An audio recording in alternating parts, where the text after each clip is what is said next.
Welcome back, Master 5 Vlog. Welcome sa Kwentong Luma. Ito naman yung episode natin ngayon, pang 5 episode is yung tungkol naman sa dalawang magkababata, magkaibigan, matalik. So nag-abroad, matagal na silang hindi nagkita. Pag-uwi dun sa atin, nagkita sila. Kung sila nagkita dun sa may fast food chain, dito sila. Sabi niya, pare, kape-kape muna tayo. Sabi niya, sige pare, ang order na sila doon. Ang available pala doon is yung tsokolate. Ay, 2 tsokolate na lang. Pagdating ng tsokolate, di man umuusok yun. Di man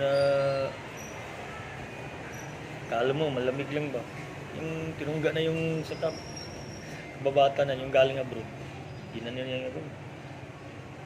Oh, grabe. Parang alanganin siya, parang bugwak na niya, kainit pala yun. Umusok, namuluha pinilit niyang nilunok. Kaya umusok yun, namuluha siya Sabi niya, nang matapos na, pare, bakit ka umiyak? Sabi niya, na-miss ko kagad yung lugar namin. Gusto ko lang bumalik sa saan ko galing. Ganun ba? Sabay tungga din siya sa tsokolate niya. Oh, grabe mo. Init pala. Yan yung pinilit na lang yung malunok. Lumuluha din yung kaibigan niya.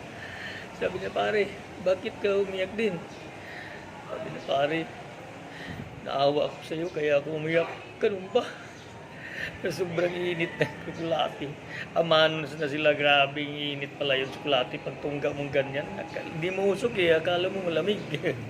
Ang tinira mo, grabing init pala. Yun ang kwento ng dalawang magkaibigan. Masalimuot, nagiging komedi at saka madramang tagpo. Dalawa po, maraming salamat, Master 5 Vlog po. Thank you.